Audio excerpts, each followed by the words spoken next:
What's up, y'all? Thanks for tuning in. Today, I want to give you a slingshot tip about your pinch. And I'm going to do so in the form of an exercise that you can follow along with at home. So, if you want to follow along with me, here's what you're going to need. A piece of ammo. Any size will do, whatever you normally shoot is fine. A towel. Any kind of flat surface, a table, the floor will do fine if you need to, just something relatively flat, and a coin. I am using an American quarter. Any coin will do, any US coin, foreign coin, it doesn't matter. I like a coin because you can hear it go clink, clink. There we go. But honestly, any kind of marker will do, a poker chip, a scrap of paper or something, just any kind of marker. So now I'm going to take the camera, I'm going to turn it so that you can see this demo or this exercise, and we'll get started. Okay, here we are. I've got my towel spread out on my table, and the towel is really just here to keep this ammo from rolling away, because I'm going to be dropping it here in a second onto the marker. I've got my quarter right in the center of the screen here, and here goes the exercise. All we're going to do is we're going to take this ball, hold it, right there, it's maybe a foot, maybe 18 inches above the quarter. We're just going to drop it, right? And drop it right onto that quarter. You can see that I can pretty easily, consistently hit the quarter.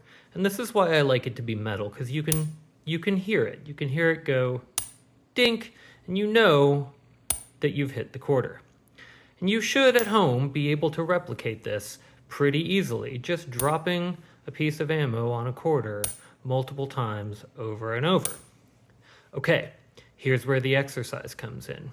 Now, instead of just dropping it onto the quarter normally, look at my fingers as I squeeze as hard as I can onto that ball.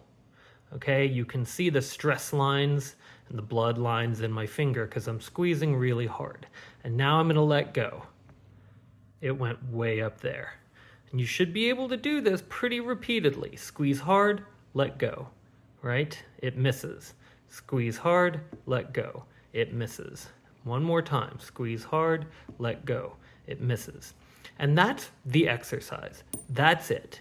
Just hold a quarter normally, hold a piece of ammo normally, drop it onto quarter over and over, and then do the same thing, but squeezing really hard. Okay, now, that's the end of the demo. Stay tuned for the tip. Okay, so why were we able to drop the ball onto the quarter accurately every time when we weren't pinching hard, and we weren't able to do so when we were pinching hard? And the reason is this. When you're pinching the ball fairly hard or even at all, you're applying force in two directions. This way with the index finger and that way with the thumb onto the ball. When you try to let that ball go, the more force you're pinching with, the harder you're pinching, the more difficult it is to evenly undo that force, to retract your fingers at an even rate such that the ball is no longer affected by the downward force or the upward force of the finger and the thumb. Because that's difficult to do, what happens is one of your fingers moves either faster or just more smoothly, and leaves the other finger still applying force, and that pushes the ball one way or the other when you're trying to let go. If you're just barely touching that ball on either side, you're still going to unevenly retract the force, but it matters less because there's less force acting on the ball that way or that way if I retract one of those fingers faster than the other one. And that allows the ball to just fall fairly straight down. You may notice that it didn't necessarily hit the exact center of the quarter every time, but it did hit the quarter. So, how do we apply this to slingshots? You know, when we're just dropping a ball on a quarter, our fingers sort of naturally only hold it as tightly as we need to. But for whatever reason, when you get up to take a shot with your slingshot, even in your own backyard, sometimes it just gets a little stressful. Maybe you're shooting poorly that day and you're anxious and you're upset with yourself.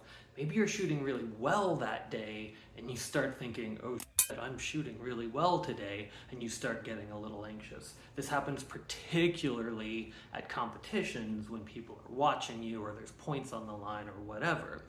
And that lends itself really, really easily to just squeezing too hard on the ammo. You may not even know you're doing it. You're just a little bit tense and you're squeezing a little bit harder than you need to. So, to help combat that, here's what we're gonna do. Here's the tip. Load your ammo in your pouch like normal, right? Get your pinch set up like normal. And right now I'm pinching not hard at all, but with just enough force, you know, that you can kind of see. Well, you can't right now, but you will in a second. Here's what happens when I let go. You see how my fingers opened up there? I wasn't even squeezing hard, I was just holding what felt like normally, but I let go, and boy did that open up. So much so that I'm just barely holding it in. I mean, it feels like it's about to fall out of my fingers. That's the feeling I want, okay? When you get ready to take a shot, load your pouch, pinch the ball, and then relax your fingers so much that it feels like that's about to fall out. And then, very slowly, start your draw. And as you do so, your fingers will sort of naturally start gripping a little bit harder because they have to, or you're gonna prematurely shoot the ball. But only grip the ball as much as you absolutely have to get it to stay in the pouch. So starting with fingers very, very relaxed, pulling out and just gripping only as much as you need to. You may have to practice this a few times. You might get a few that come out a little bit early. Maybe don't do it with a frame that you don't want to fork hit just in case. But that's it. Once you get to full draw, your fingers should be gripping the ball just enough that the ball doesn't escape the pouch until you want it to, and then you can aim and release. And I think you'll find, if you follow that tip, that your accuracy starts to improve. Anyway, that's it. That's the whole thing. Thanks for tuning in. I hope it helped. Bye.